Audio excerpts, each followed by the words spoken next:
Yes, and one would have to say that the funding has not been provided to teach the natural methods of family planning. There are some dioceses where all the teachers are volunteers and there is zero budget. There are other dioceses, particularly St. Cloud, Minnesota, which is quite a small place in Minnesota, which has an amazing program of natural family planning, and there's at least 30% or more who actually go on and use the natural methods of family planning because they are taught it during the marriage preparation program. So we know that when natural family planning is offered, it is accepted and greeted, welcomed by the couples. And also a theology of marriage and a theology of the body that is now being offered by John Paul II is presenting the whole teaching of the church in a new and positive way, not thou shalt not use contraception, but a real understanding of the role of the body. And once this is good news, and it hasn't been taught to Catholic couples.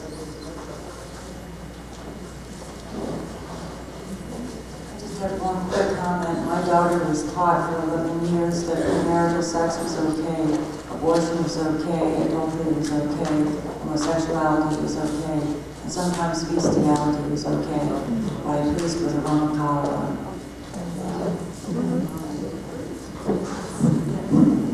I just want to confirm what was said about natural law. I've just come back from Germany, where 10 years ago every 14-year-old girl allegedly went on the pill without a second thought. And what I'm hearing now from people who work with women and with youth groups is women are beginning to realize that the pill cuts them in two at the level of the diaphragm. I think it's wonderful that this realization is coming up, and I would take a great deal of encouragement. And as far as abortion is concerned, the only way you're going to do with it is to do away with the crisis pregnancy, which means keep sex within marriage or keep it open to life. It's as simple as that.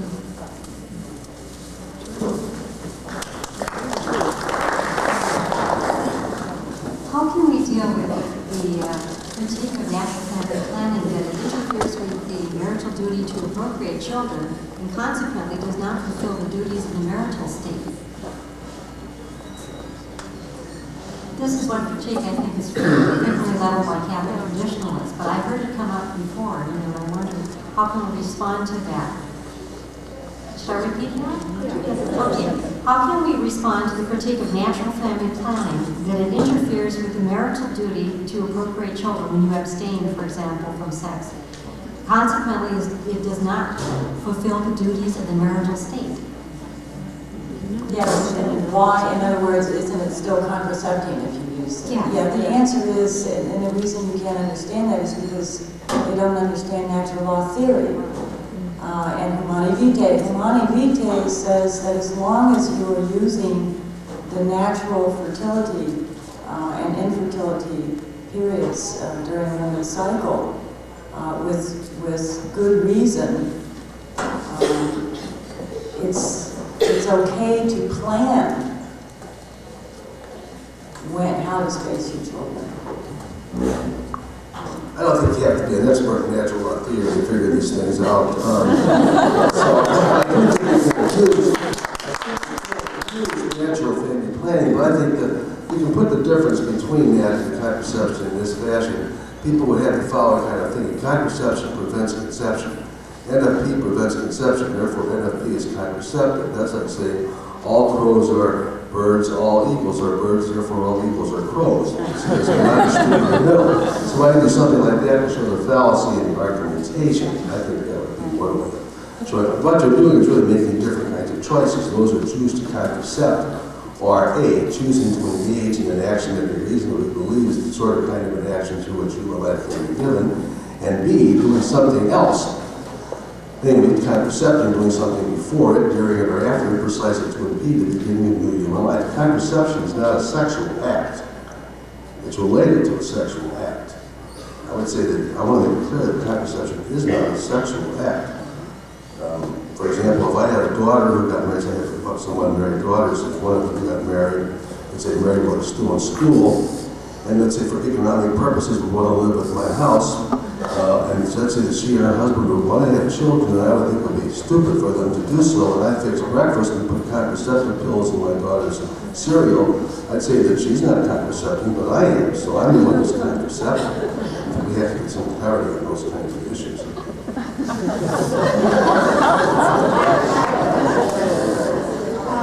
In an African family field, we also talk about a very simple distinction between accepting fertility and suppressing fertility. Now, if you think on the personal level, the difference between accepting another person and suppressing another person, they are very, very different attitudes. So, you know, they're just fundamentally different attitudes towards the person, towards your spouse, towards the child, both born and grown. One other distinction that natural family planning makes is that when you do try to avoid a pregnancy during the infertile period, and it so happens that you do become pregnant anyway, you must remain open to that child. So that is a very different reason and action and decision than if you're using artificial contraception and you happen to get pregnant, which is a lot higher than people want to think, then the solution is abortion. In natural family planning, even though you are spacing, you are still open to a new life.